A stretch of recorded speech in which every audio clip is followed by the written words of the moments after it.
Thanks for joining us today for this webinar. We're here to talk about AI and the future of finance, and we're going to talk about some of the predictions that will define winning finance teams. And I really think we're at a point right now within how finance and accounting supports companies that it's going to be, a lot more of what I would consider a, accurate weather prediction from that perspective, and just trying to look at things in a much more timely manner and have really quick turnaround on data and information as to what's happening with the business.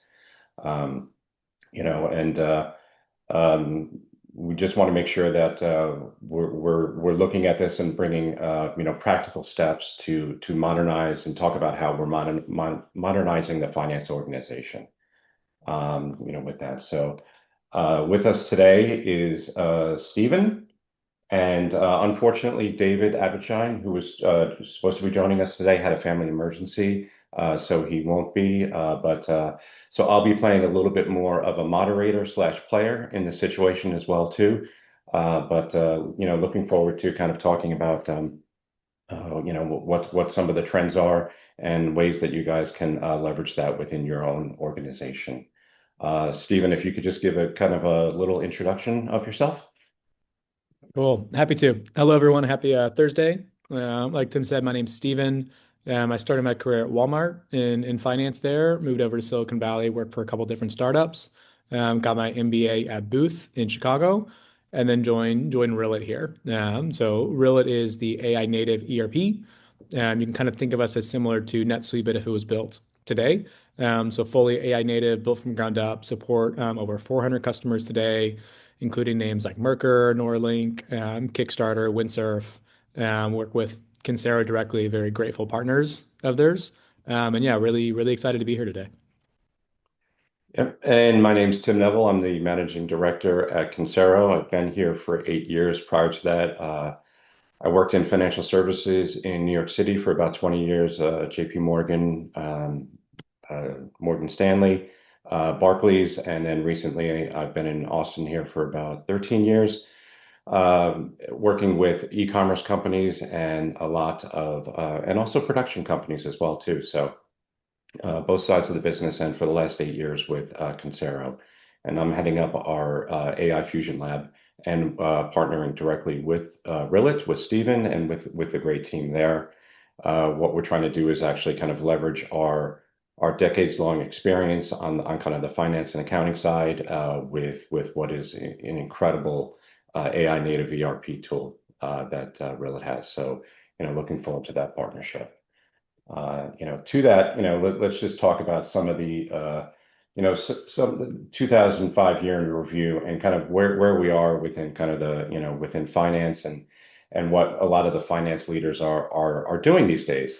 And, we see that 94% of, finance leaders are testing using an AI type function and really kind of trying to leverage that as much as possible. And quite honestly, I think everybody's trying to leverage an AI function. My wife's a teacher, and she's leveraging that in kind of what she does. So we see a lot of that, across the board. And we also in the finance side expect to see 62% increase their AI investment and kind of how they're using those using those systems from that perspective, and looking to speed the process up and to make sure that we're automating finance, we're automating the workflow capabilities, we're increasing our accuracy, and also making sure that, quite honestly, that underlying data is accurate as possible from that standpoint. So, and that I think 2026 is going to be a big action year in that space. And that I think a lot of us will be shifting to a, kind of to a much more what I would consider strategic role, and having a lot of those workflows and other things being performed in an automated fashion. Yeah. Yeah, I'll say, Tim, in some ways, I'm actually surprised the folks expected to increase their AI investments is not higher. Like I'm curious on the 40%, like, are you not seeing gains from what they're currently doing? Like what tools are they using? What are they seeing? And obviously a bit biased from my perspective, kind of working an AI native tool in Silicon Valley and kind of on ForeFlight there. But Like we're seeing our customers increase their AI investments significantly, especially with a lot of the new releases from Claude and like what's happening even just in the last few months. But we're Yeah. seeing folks double down there in 2026. Yeah, it's an interesting stat, and I would think if we actually did this again in a couple months, that that would be much higher from that perspective. But I also think that you're at the forefront as well too. Yep. So it's a good kind of measuring stick of just overall companies from that standpoint. So, and again, this is kind of what I think a lot of companies are looking at to doing. They're looking at kind of the first trend that we're talking about here is just how can we automate things within the accounting space? Banking to subledger activities. A lot of kind of the revenue and invoice workflows to make sure that they're automated, they're going out to customers. Cash is king, so you want to make sure that you're getting out those invoices as quickly as possible and getting that money back in and doing it in a end-to-end kind of automated way from that standpoint. And Stephen, I know this is one of the things that Rillet does really well. Yes, yeah, no, we like not to I don't know, pump the product too much, but legitimately have folks like 99% of their reconciliations happen automatically. So it's like it's fully AI, it's rules, it's like learning on what's happening within the system. But we have folks who went from, closing in 5 to 10 days, where like revenue is closed on day one because of just the reconciliation happening. And that's what's like really exciting to me is not just kind of like good sound bites, but for our customers that get back, 2, 3, 4, 5, 10 days from their close, it's like, what else can you do with that time? Right? I guess this is what's so exciting about the future here is as these things get automated, as reconciliations just happen kind of in the background with AI or AI agents, it really frees up either our team's time to work on stuff or even frankly scale in a way that's lean and not even need both as much of headcount or not even need as many people as we typically would in a standard team. Yeah, I think you can probably all of us can do a lot more with less resources in this type of environment. Agreed. The other part too is that I think that we're moving a lot more with these kind of automated systems and with AI to not only tell us what is happening, but why it's happening as well too, and kind of moving to that next step of flux analysis and kind of real kind of explanations as to what's going on in the business. So Yeah. I think we're kind of at a good pivot point from that standpoint. Yeah, agreed. One thing we've done in Reddit recently is actually like embed flux analysis and accruals directly within the platform. So instead of having to even like ask our agent like what accrual should I make, this month or this quarter, whatever, like it just populates it all for you. And you can give it feedback and say like I care about materiality thresholds here, give me a weighted average. Like you can get really then specific with it, and it just takes care of the details for you out of the box. And like obviously like we're on leading edge here, but I think we'll see that very quickly, even from folks kind of not on our system, is like you'll see folks start to use AI in like really exciting ways. And we need to be like looking for those things and adopt those tools for our teams. Exactly, exactly. And it takes away the mundane and really gets you onto the more strategic side of things, which is the really kind of great opportunity in this space from that standpoint. Speaking of that, the next trend that we're looking at here is just that kind of the AI native general ledger and that continuous close process of just having things ready to go all the time from that perspective. And that we can move that month end close down at least 3 or 4 days and if not more and try to. I know the goal is to have 1 day close or 0 day from that perspective. That's the thing that's always out there, and making sure that we can do that. To do that, you have to make sure that your data is correct and that also everything's ready to go, and those journal entries can be auto generated and done in that space. And I think that's a trend that we're definitely seeing, and with a lot of the systems that are out there. Yeah, yeah, no, I think so too. And I guess I'm talking my own book here somewhat, but I think the context is helpful here in that the story I kind of like to share is when Larry Ellison was building Oracle, is initially was like on-prem database software, and then the internet happens, and like he astutely realizes he can't just kind of take the on-prem software and hook it up to the cloud. Like it just doesn't work like that. And instead, like they literally scrap the entire system and rebuild it from scratch, from the ground up for the internet, for the cloud era. And obviously, like you can see the success from that, right? And so we think about the general ledger the same way, is that we can't just kind of take all these new AI tools and everything and plug it into kind of these old systems of record. Instead, we really need to kind of rebuild that from scratch. And that's what then really enables folks to go from, like we have customers who are doing 20-day closes down to the 2-day close, right? Who are freeing up enormous amounts of time. One of our customers scaled their ARR 10x in a year and only added one person to the finance team. And so just seeing like incredible things that frankly, like I hoped would be possible, with our product and what we're building, but like didn't know if it could happen, right? And we're seeing that. And that's because like journal entries get automated and reconciliations happen automatically. And we have like an audit agent that flags things that look, out of place and out of whack and things like that. And so we're like seeing this happen, even like in many ways much quicker than we thought it would.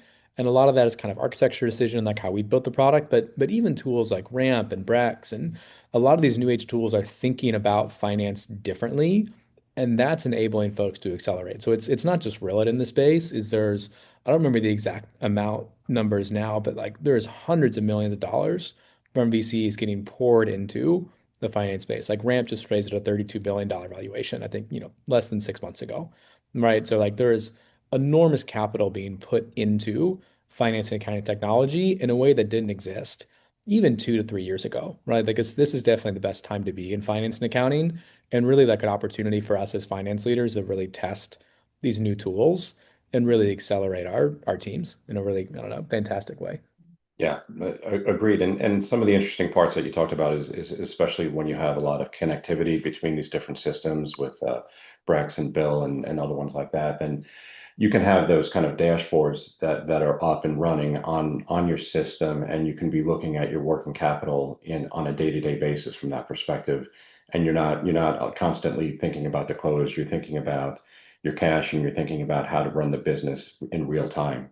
So, Yeah. and you're able to see that and your cash burn situation and where you're at with your organization. So I think it gives you the ability to be more in that space and less worried about your accruals and your month end process. Yep, exactly. So yeah, I see, especially for this next year, we'll see much wider adoption of AI tools. And if I'm thinking about kind of looking back, it feels like mostly in 2024, there was mostly skepticism from accountants and controllers, and like rightly so, on the application of AI within finance. Like it was easy to see it for legal, easy to see it for maybe developers with lots of basically word-based, text-based kind of use cases. And then 2025 was a bit of like hype, like definitely a lot of like promises that may or may not have been kind of fulfilled last year. But then now we're like really starting to see the application of these tools. Is like we're seeing it within our own product. We're seeing it even like we'll talk a bit later about like what just happened with Claude at Excel, Claude Cowork.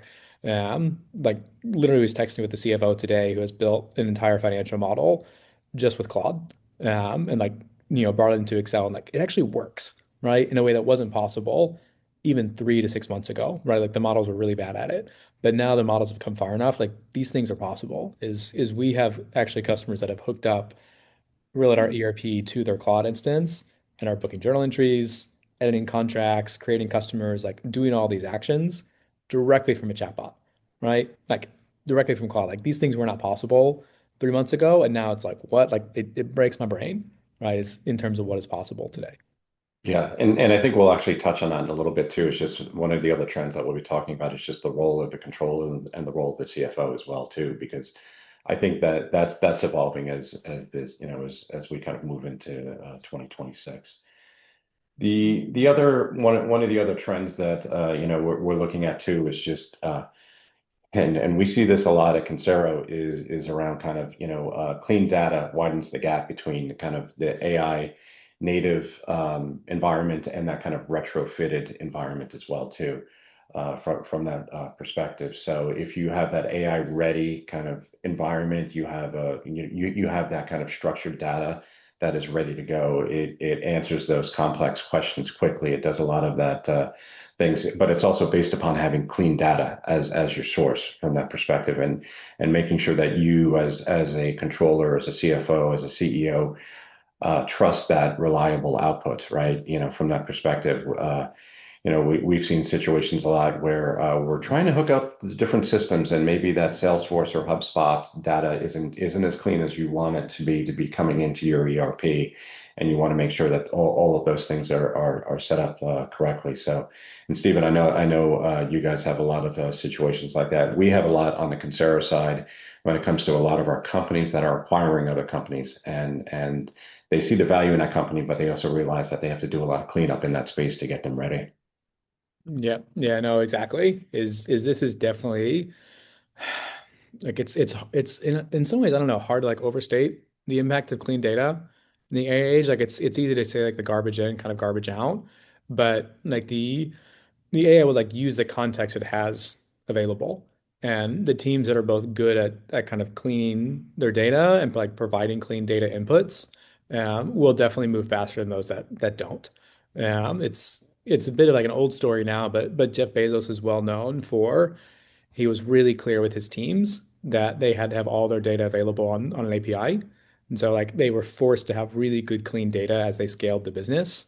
And that's part of what has allowed them to scale quickly and like stay at that speed even as a very large business is they've really like overemphasized the clean data aspect. And we've seen this as well. One of our companies we work with closely is Vercel. And they're one of like the very hot new AI companies today and offer different compute and things like that. But their CFO has been relentless on data cleanliness and data integrity. And they pipe effectively everything into Snowflake and then have built AI agents on top of that where he can query directly in Slack. What is revenue? What are top customers? Wait, we lost this deal. What happened with this? Right? Like they all can do it directly within Slack. And it's because they've spent the time. They have like a whole team who's like their whole job is just to make the data pipes happen and keep the data clean. Right? Now, not all of us can afford to have data teams in-house, right? It's very helpful to have partners like Consero that can help us kind of set those up and clean the data and things like that. But like this is where like we know the data matters as finance folks. We often see even now, we see a lot of CFOs actually owning the data teams now, in a way that didn't exist maybe, a few years ago. But this kind of like data gap, data integrity, outfitting the pipes will have a massive differentiation, I think, for the CFOs that focus on it versus those that don't. Agreed. And what we're seeing too is a lot of our clients have to be ready at any moment for a transaction and have that kind of the ability to populate a data room within a couple days or even a few hours on some of these requests and get those things and just get a possible transaction moving. And then in addition to that, if you're able to do that, then quite your bottom line will also be thankful as well too, because you'll be able to pass an audit that much quicker and be able to lower your audit fees and kind of just you know um, uh, be better prepared for that year end, and also be better prepared for your covenant reporting from that perspective as well too. So it's a win-win to have that across the board with transactions, audit, and banking. Yeah, agreed. So very very good. Anyway, I can't emphasize clean data enough. I also one of the groups that I managed previously was the cleanup team, right? And they've just never been busier from that perspective. So it's an important role. Yeah. So, and then the other part too is just one of the other big trends that we're seeing is just this kind of narrative intelligence as well too. Anomaly detection, making sure that that this is happening intelligently, and that again, I said it before, kind of like the finance team acting as kind of that weatherman for the organization, and kind of having that early warning system as to into kind of something that could be a red flag, or could be a area of concern, or could just be a timing issue, right? And just understanding those things. And Stephen, I'm kind of curious because I'm sure being somebody that's on the finance side of AI native company, that you have to be able to kind of give a lot of that variance analysis and provide that information to your investors and to your CEO. Yep. Yeah, no, we see like especially the kind of real-time reporting is the real differentiator.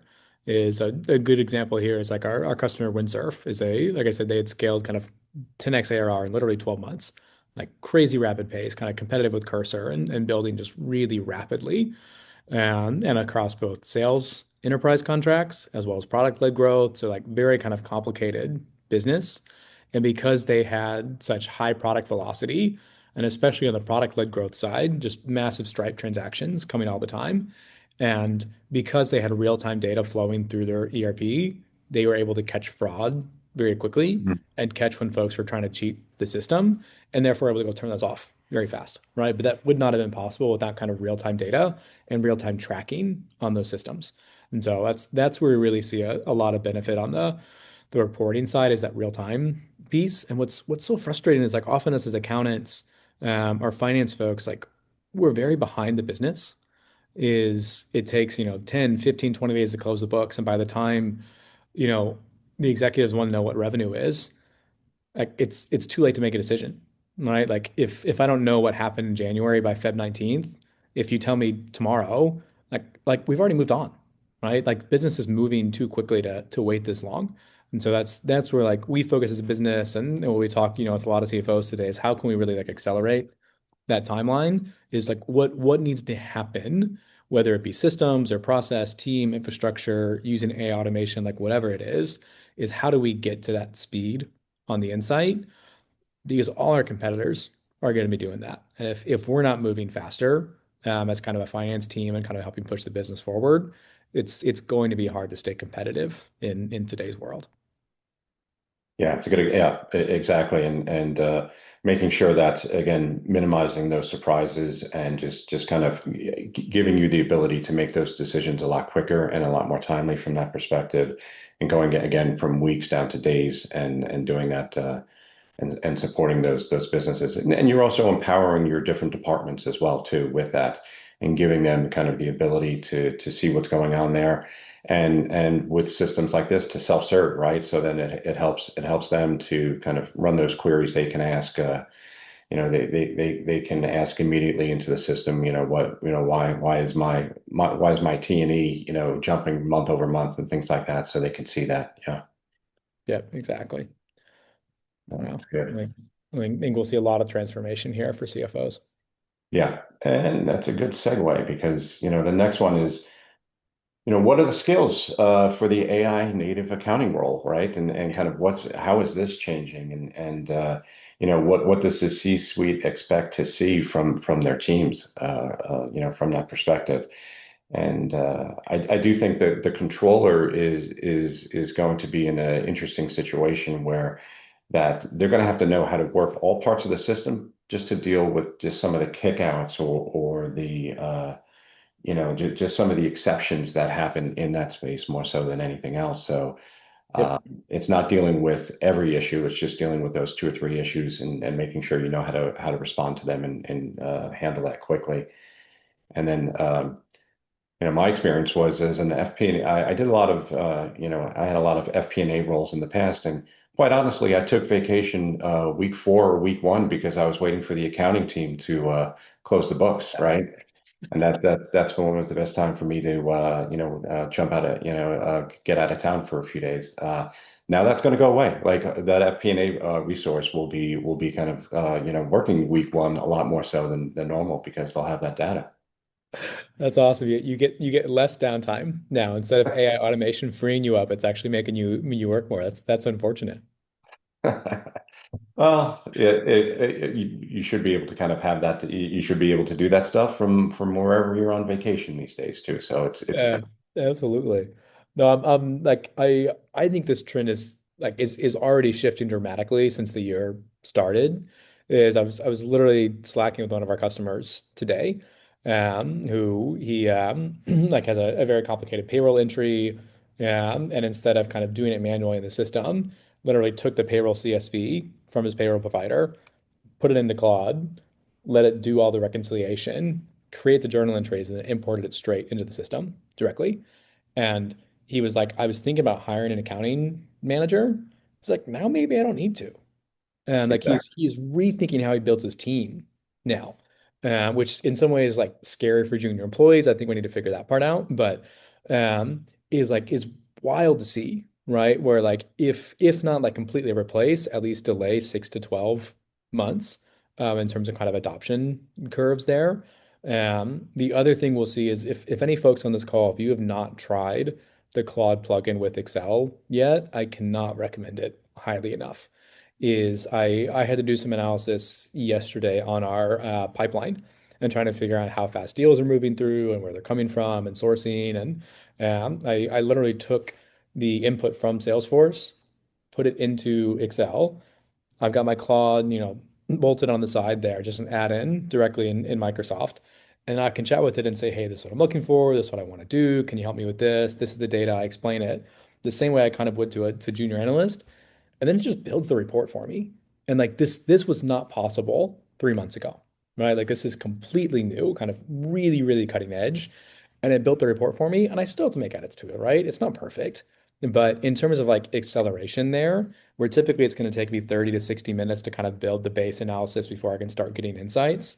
Now I can get Claude kind of put it together for me while I go catch up on Slacks or get coffee or whatever, right? And then come back to it, and then I can be like, okay, now what can I do with this? So we're seeing like massive acceleration now with these new models, and the accountants, the controllers, the CFOs that lean into this, I think are going to see really high returns. As I was talking to CFO last week, um, and he kind of joked. He's like, "Oh well, I've had a couple exits. I've made my bag. I don't really need to learn these tools." And in some ways, I kind of understand where he's coming from. Um, and also, I'm like, man, if you don't do this, like your teams are not going to adopt this, right? If you're not modeling this as a CFO, or at least like pushing your teams to do this, you're not going to see the adoption acceleration across your team, right? So I think, for those of us maybe farther along, we maybe say, hey, I'm too late to learn this stuff. I think the honest answer is one, like we're not, is these tools are actually really, really good and really easy to use, and like it's all chattable, right? So you can even like ask Claude or ChatGPT, like, how can I use this stuff? And it can teach us how to do it. So I don't think any of us are too old. And I think like we need to be adopting and encouraging our teams to adopt.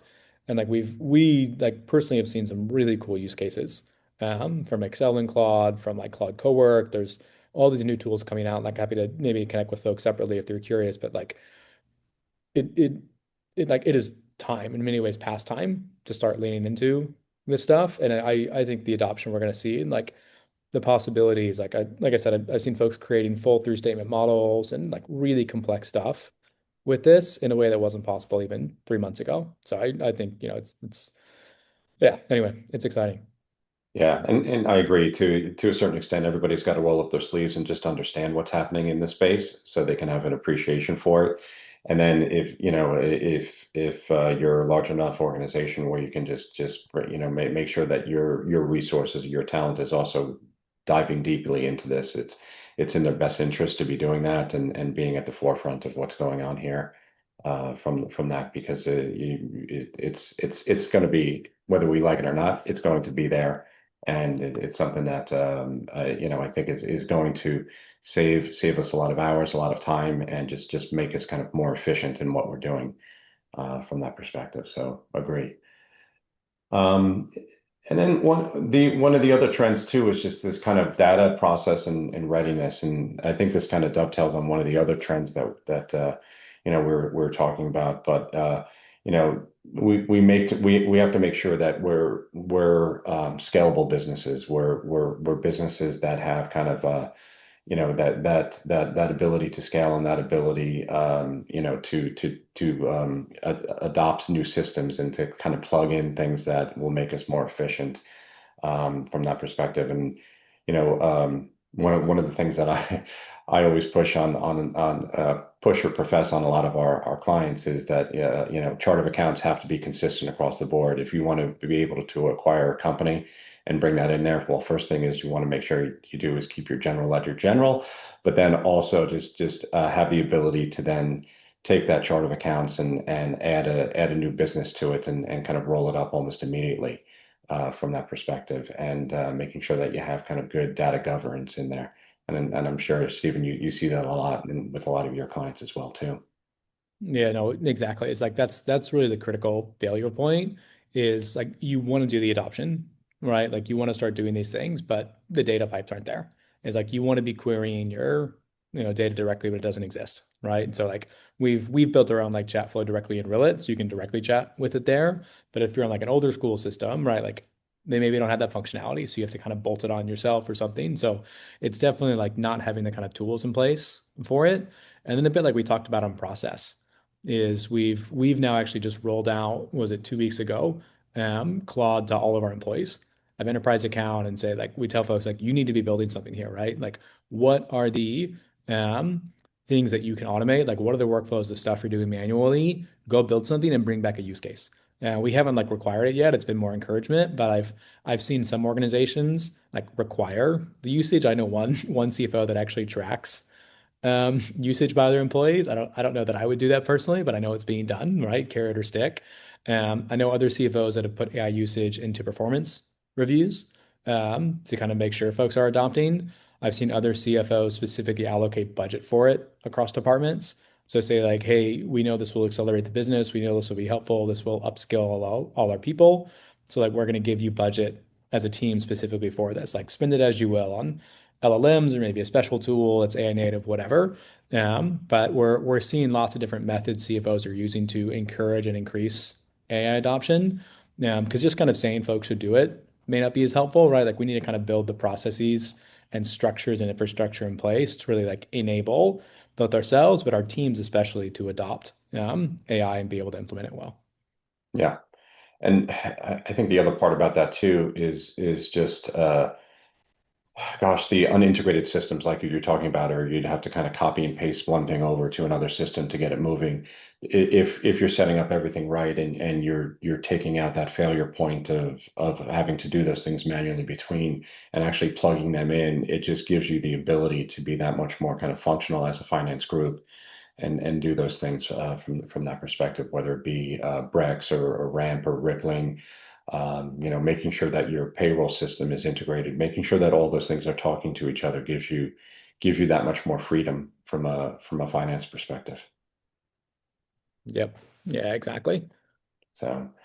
And one of the examples that we had too is just ForeFlight, which is one of our clients that we've had for years, and was actually acquired by Boeing. So we thought that we were going to lose them, but we were able to help them actually stay with Boeing, stay within in their current operating system, and as long as we did a 1 day close, which so we got them down to a B day one close and we're able to just feed that data in an organized way into Boeing. Boeing was happy with it, and we were able to kind of keep them as a client, which was great. And then Boeing a few years ago had to focus more on planes again, so they decided to sell ForeFlight off to that. So we kept ForeFlight going from that perspective, and we helped them out with the transaction, helped them out with getting spun off of Boeing from that perspective. So a really good story around kind of making sure that the data was talking and everything was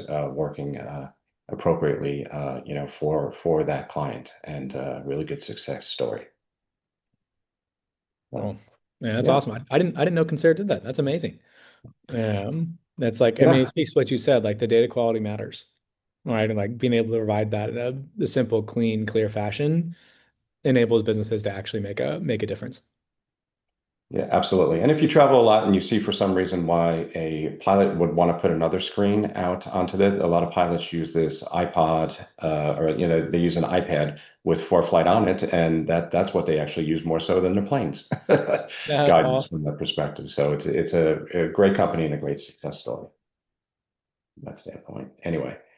I think those are we actually in the true fashion of AI and efficiency we've actually gone through most of our trends in about 35 minutes, so we've been quite efficient here. So I think this has been really fascinating stuff that we've been talking about, but we wanted to open up the forum to questions here. And Bridget, I don't know if anything has come through.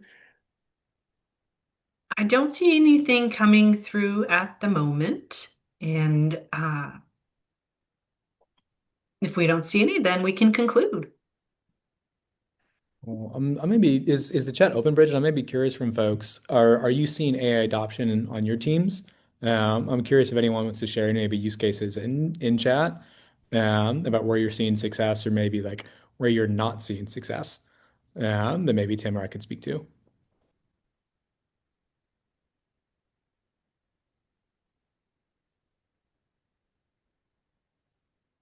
And looks like I Okay. think yeah, go ahead. Tarek, it looks like you do have a question. You have your hand raised. If you want to put that in the chat, you want to put your question in the chat.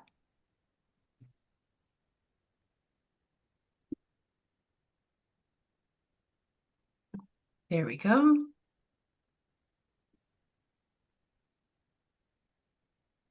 Does AI work for small companies using QuickBooks? Thank you, Henry. Yes. No, great question. The short answer is yes. I know I've seen some use cases where folks are using like a Claude or GPT like enterprise instance, so data secure, but then are able to take some of like their say gexport from QuickBooks and do a flux analysis directly in ChatGPT or Claude, right? So instead of having to do it kind of manually in Excel, they can do it directly there. And so there are ways that you can still use it. And then there's other tools as well. Say like Ramp, for example, does a lot of AI agent work directly within their AP system that connects directly to QuickBooks as well. So if you're kind of, maybe Ledger yourself is not AI native like Rillet is, there's still AI native tools you can put around it that will at least, if I can speak my book, maybe not accelerate you as much as you maybe could be, but at least will help push you forward there and help your teams.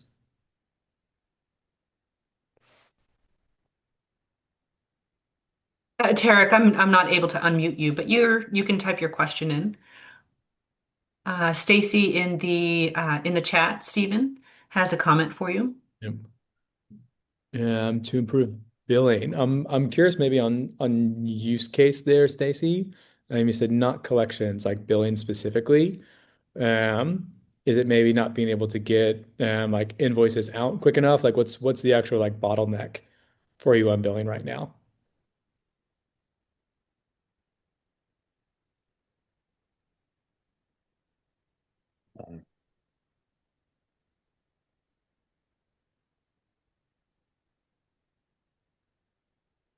Integrate AI with billing. I see. Got it. Got it.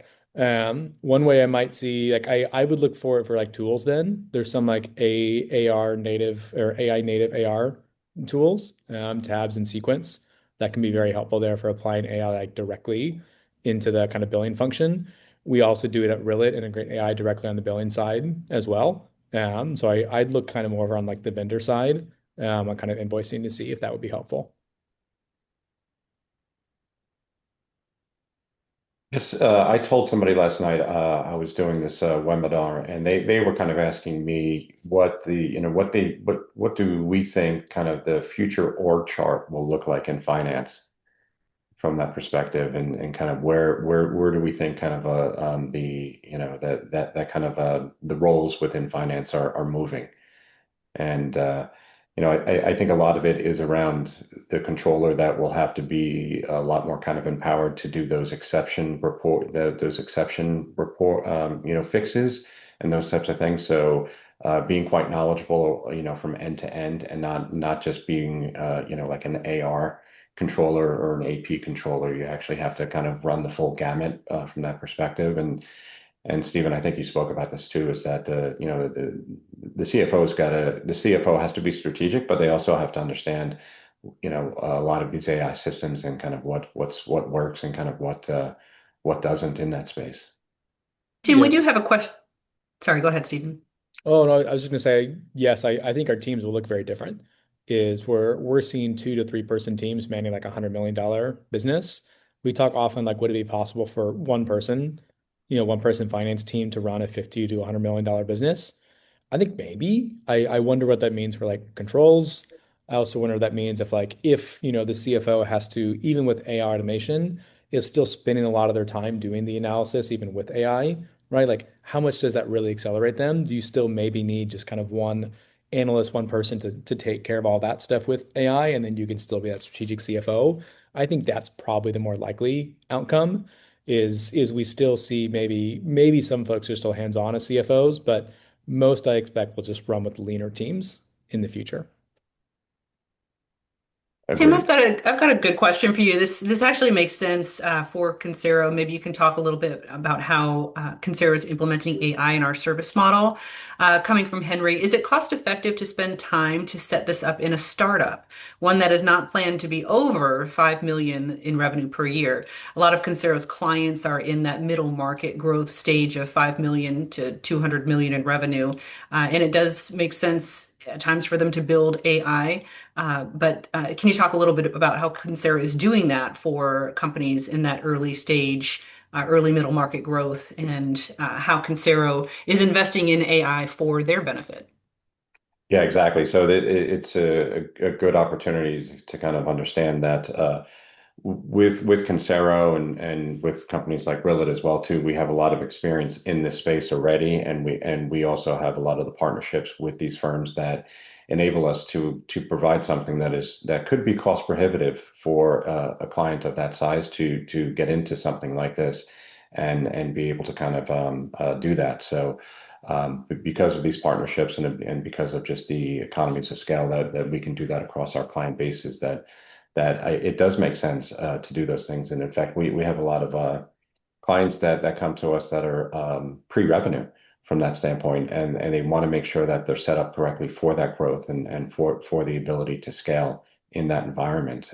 So I think it is worthwhile. You have to look at the numbers to make sure that it makes sense for you and kind of what stage you're at and kind of what your growth potential is. But it's definitely worth considering.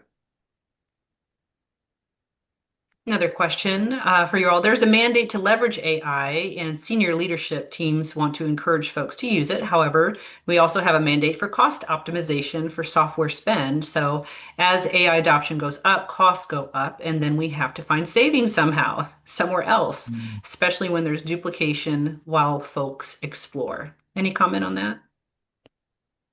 Yeah, it's a good point. I'm thinking through like a lot of the businesses we work with today are kind of growing very fast and therefore have a bit more, the VC backs have a bit more space to explore there.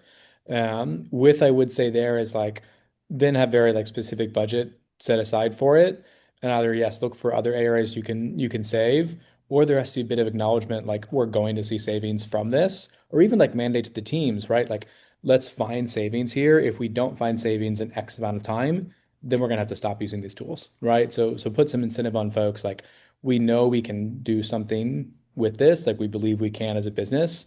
Let's prove the use case, right? So like, can I delay hiring with it, right? So I've set a goal for myself, like, can I delay hiring by 3 to 6 months by using this tool? If so, then it makes sense to invest in it, right? If I can't, then maybe I need to hire that person or something, right? But I would want to set some like goals for ourselves internally if budget is a real concern there is, we need ROI from this by X amount of time. And I think you will find it, but have to be intentional there if budget cost is a really, large concern.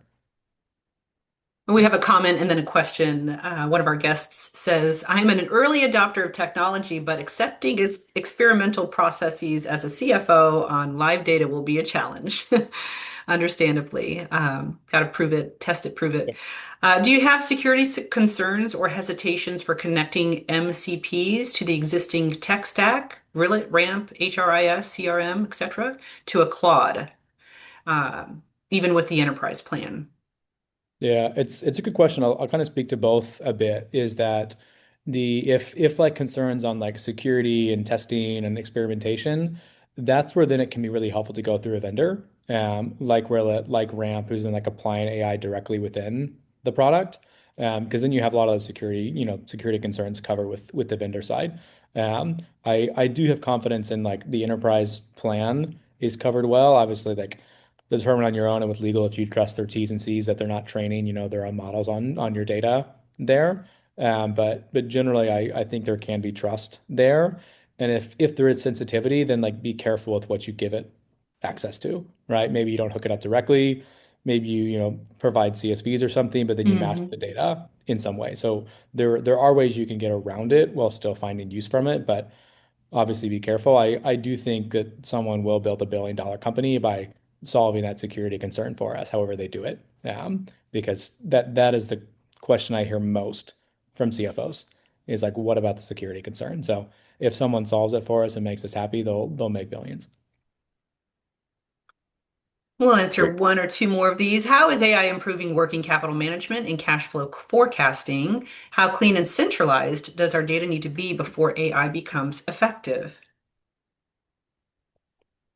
Well, from a cash flow perspective, you could see it quite quickly in your working capital as well too, and understand what your burn rates are. And a lot of the AI tools out there, including Rillet, which does that kind of cash match application on the spot, it really gives you kind of a lot more kind of timely line of sight into what your cash burn is from that perspective, and understanding what's going on there. In addition to that, with AI, it also helps with kind of that seasonality and that anomaly detection in that space as well too. AI can help explain some of those things that are coming up, from a cash flow that might be on an annual basis, like like a large insurance payment, and other things that are just kind of cash heavy activity that you want to make sure that you're looking out for, and helps you kind of forecast more. So we see a lot in that, and we do a lot of cash forecasting for our clients, and that's something that, especially the ones that are in the startup phase and kind of in that growth phase, they live and die by their cash forecast, and making sure that they can manage that. Yeah. Let's take one final question. How do you all see AI impacting sales ops and the overall expense around commissions and the sales and marketing teams? Yeah, no, good question. Is some of the best automation I've seen is AI tools that help like auto update your CRM for you. So kind of pulling from and say directly from emails or calls or different ways where they can then update the CRM and reps don't have to do it. I don't know about your reps, but all the reps I've worked with are always very slow to update their Salesforce or HubSpot opportunities. So there's a lot of like efficiencies there where AI can see, oh, this meeting happened. There's another meeting scheduled, therefore let me push the stage forward, right? So we've seen some kind of acceleration there. And then for marketing teams, we've seen, I was talking to a friend recently that uses AI to help scan different Reddit boards and kind of find problems that folks are having, and then can write marketing material specifically for that. The other way we've seen this is we've seen folks upload all of their content, brand messaging, all of this like into Claude or ChatGPT as like a special project that the whole marketing team can access. And then it becomes easier to write content and copy because like you still want to make some changes. Sometimes AI writing is very, very obvious, unfortunately. But if you give it a lot of context and are able to say like, hey, here's the last 100 blogs that we wrote. This is how we like to talk about our brand. Then like when it comes time to write the next blog, it becomes much faster to write versus having to have someone kind of write it from scratch every single time. And from a Consero perspective, we just seen from our sales and assessments organization just the ability to kind of organize and understand what the client's needs are based upon having that AI agent in the calls with them, and kind of organizing that, and then kind of putting it into a really nice structure, whether it be understanding the process flow associated with the revenue of a client, or understanding some of the pains associated with their business, that the sales team can kind of understand that, and then bring in somebody like myself from an advisory perspective to help out, and we can do that in a much more timely manner, and help clients in that space. So I think it's an amazing tool that they've been leveraging quite early. So it's been great.